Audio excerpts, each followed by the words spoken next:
Hey guys, Rinji here. And there has been Twitter troubles once again. What kind of variety this time around? Well, of the tabletop role-playing variety. Every single thing on this damn platform has to have some sort of drama related to it. Otherwise, it wouldn't be just as fascinating as it is. So, what's today's drama about actually? Well, there's this account called Lee, the OS gamer, which I can imagine means old school gamer 74, as he goes on a little very aggressive, very insulting rant about people role-playing evil characters and using the means of torture and other, evil aggressive acts in order to roleplay their characters. And Lee had a few things to say about that. We'll get into this whole discussion about evil characters, evil player characters at the end of the video. But first, the feature presentation. As Lee says, it's not just that these sorts of things are repulsive to play it out at the table. That's not it really. What really irks me is the fact that you see words that want to do this haven't got the drive or imagination to do something else. Just do something else, you weak-minded F-words. And here's him listing things that are terrible that evil characters tend to do in role-playing games. And then it continued. My point. Play evil better. Playing that one-dimensional evil bad guy that burns down villages and kills orc babies because they're evil is tired and lame, and I'm not 12 years old anymore. Play evil with 3 dimensions. Have long-term goals. Be interesting. And then the discussion continues as Lee has been getting sort of heated under the collar, and it kind of starts to blow up just a little bit. The thing is, a lot of this happened in such TV shows as Game of Thrones. What is the outrage there? Oh, there isn't any. The post is not about outrage, it's about boring evil cliche play that I don't like and I won't take part in. I don't like it if players act evil in my game. The whole evil PC trope is not for me. Thus, I'm a bit out of the loop in this regard. And continues. Oh, do players who do this make you uncomfy? Did Lee want a blankie? And then Lee, being the mature old school gamer that he is, responded with, "Get effed, C-word. Easy on the misogyny. It's not misogyny." There's more. I can imagine scenarios where PCs may want to carry out torture or aggressive interrogations. Of course, doing so might have serious repercussions to their alignment if they're supposed to be good-natured. Sadistic torture with no purpose, on the other hand, I can imagine it too. You're not doing it while I am DM. Do something else. You're not doing it while I am DM. Choo choo, railroad much. And then he responded with, "Idiot." And of course it continued. It blew up quite massively. I've played and GM'd evil characters. It's about what they would do, not the player. The PCs might play monsters. It's not the desires and fantasy of the player. We're telling a story that can get dark. If the storyline's not for you, you play your X card, and good GM will redirect. Playing evil characters doesn't mean we need to act out their evil deeds if we find them repulsive. It's fine to just say, "Okay, you do the thing," and move on. I'm not gonna sit there and play out turning a dagger in someone's guts so we can all sit around and giggle about the oh no's. We did play an evil campaign once, and for more repulsive stuff. That's exactly what our DM did. Okay, you do the thing. It was nasty, but everyone fears you even more now. What's next? It was never a drawn out full of detail thing. It's just, it's done, and on we went. I think it's the best way. I'm not against evil players as such. As a DM, I must play evil characters too. It's dwelling on an enjoyment of the acts that I dislike. It's a mature table that can do this well, and sadly that can easily get spoiled by a few dicks. I played a CE cleric once that tortured a goblin captive to extract information, slowly toasting him with burning hands. When the goblin gave the what she decided was plausible, she hit him with a full force burning hands, killing the goblin. RP fully within her deity's domain. You're telling me this because I recently had a PC who suffered an alignment change to an E. He and I worked out how this character would act while trying to keep it a secret. Again, we have discovered the party realized he was cursed, removed the curse, but then he has to atone for his wrongdoing. Well, at least you're imaginative. Sounds like someone who has never played an RPG. You sound 13. I have GM'd hundreds of games and played with people who played good and bad guys, both on my systems from GURPS, Robotech, D&D, Pathfinder, Teenagers from Outer Space, Werewolf, Call of Cthulhu, Big Eyes, Small Mouth, Cyberpunk 2020, Palladium, Ninjas and Super Spies, and many more. I don't care. So your feelings are hurt by pretending to do something bad in a game and that makes me sound 13? Did your first reply? It's generic nonsense and has no bearing on what I wrote in the ENOP. That's what an ignorant child would say. Once more, you are showing that your feelings of how people act in a game trump how you think they should have fun. Why are your feelings more important than everyone else's? Counterpoint. Evil will do reprehensible acts. It's in their toolkit. Evil will always do what it wants. Counterpoint. Eat my hairy left sack. This is the guy saying that he's not childish and that other people are. Nah, not particularly my cuisine. And then, you know, considering how he's been acting and how full of himself and aggressive he came off to people, he got a lot of replies that were roasting him, so to speak, like that one player doing it to the goblin with burning hands.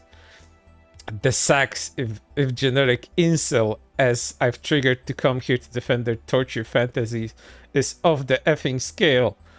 All day gonna be, and it shows a gif of him blocking people. And there's more. I mean, it's weird that weird that this would even come up. Who would play a game and be like, I forced myself on the female goblin? Like, this has never been a thought, and I did, and everyone else at the table would be like, oh man, it's getting late. TTYL. You'd think so, yet the funny thing is the amount of people that have come at me and defended, like a swarm of unwiped a-holes ascending from the bowels of hell to bring the retributive correction. It's been a real eye-opener as to who is actually out there. I'm guessing it's younger people. I think so many people today lack emotional grounding, and anything that's shocking seems to be what they want. It's just vehemency. That's some display, and this nonsense being essential to allowing an RP is dumb, childish reactionism at its worst. And then his meltdown continues. There's only so much basic B reaction, replied nerd, I can take. I have to work. Gonna have to shut this S down. Block at least 20 copy and paste hyenas though. A good calling indeed. And then we kind of see where his mindset is at when it comes to evil characters. I'm going to censor Dear Mom. Versus, I'm going to destroy your dream of being a potter so thoroughly that you'll weep if you see even a teacup. Or even a plate to buy an entire township and ensure the only food sold is beans and there will be only one outhouse. And then Lee goes to this, yes! Well, Lee, if you just said that you wanted to turn your D&D tabletop campaign into a Scooby-Doo cartoon and that is what you consider high quality role-playing of evil characters, then you have said so in the beginning, Lee. And lastly, because as you have seen, his thread attracted weak-minded individuals such as himself. He also got replies like this agreeing with him. This is actually a great form of a test. If your player engages in torture in game and has any sort of justification for it, then at least you know you're playing with a low-key psychopath. And this brings us to the end of this presentation. But let's now get into the discussion of all of this. You know, I personally haven't played any D&D on the tabletop variety, not with people just sitting around table with sheets and dice and all of that. However, I have enjoyed many people's tales of tabletop D&D and other systems.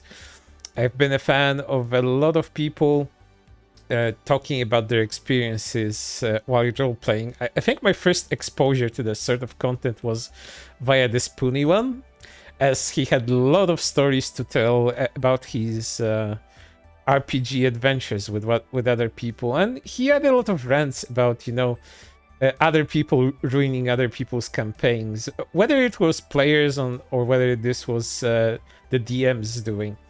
And one of the issues that he presented was like the DMs being a bit too overbearing.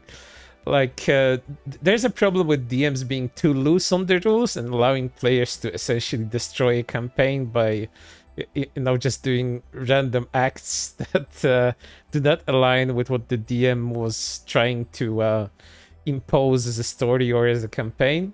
But there's also the variety of dungeon master that has a stick up his A and will do anything to make sure that you're having fun his way, even if the players do not like it. And Lee here seems like that kind of person, because essentially who you roleplay with is gonna be probably your closest group of friends. Sometimes it's gonna be kind of more random people, like the same people that will invite their acquaintances, like friends of friends, things like that. And it's not always the people you will know, and you won't necessarily know what they're on about, like what they're okay with role-playing and what they're not okay to role-play. But Lee isn't making out a problem with these tight-knit groups. He's making a general statement about how to role-play evil characters, and you have to be this cringy, self-styled Scooby-Doo manipulator villain in order to satisfy Lee's sensibilities when it comes to evil characters, because torching people, committing vile acts such as assault and others like murder, genocide, that's not okay, because evil shouldn't be directionless. You cannot play a directionless evil character, otherwise that's bad role playing. Well, Lee, who made you judge, jury, and pretty much executioner of people that want to play a game? I mean, if these particular players find themselves in a group of people that, would have fun with these sort of scenarios, then why the hell not? Like, why wouldn't you play a completely irredeemable asshole that just puts, I don't know, babies on skewers and then barbecues them with barbecue sauce? Like, why not? It's all fiction. It's all made up. It's all in good fun, even if the fun deals with some very despicable things. And this is not just a thing in D&D. It's not a thing in tabletop. There's many games, video games, for example, where you go on and live out very weird, sometimes violent fantasies, like games like GTA, for example, allow you to do that. There's plenty of civilians there to run over, just rob, maim, and kill. And it doesn't mean that when you do that, it somehow, determines your value as a person. It doesn't determine your morals or ethics, for one. And the other thing is, why would you even not try that? I mean, is it a lack of imagination that you want to be an irredeemable asshole to others? Like, why wouldn't that be a thing? I mean, depending on how your group, for example, in the tabletop scenario, decides to play out the scenario, having like one or two very bad people characters in it might lead to some interesting results. It's not always, cheap, childish, and you're 12 for enjoying this. I think Lee sort of has this old man yells at cloud syndrome, where he just tries to find issues with things that are non-issues and somehow villainize other people at the same time. And he was supposed to be the good guy here when he responds to most people in very aggressive, childish manner, saying that he's the superior DM and gamer here, and his Scooby-Doo campaigns are full of wit, charm, and excitement. But you know, it wouldn't be Twitter without this sort of discussion going on, like almost on the daily. I'm just glad that I stumbled upon this one because it has been really entertaining. And I hope Lee, in his senior years, will find it within himself to just let people have fun the way people want to have fun, without judging them for their choices. I hope you will grow up, Lee, because you certainly haven't, based on your Twitter behavior. But for right now, that's everything. I hope to see you on the next one.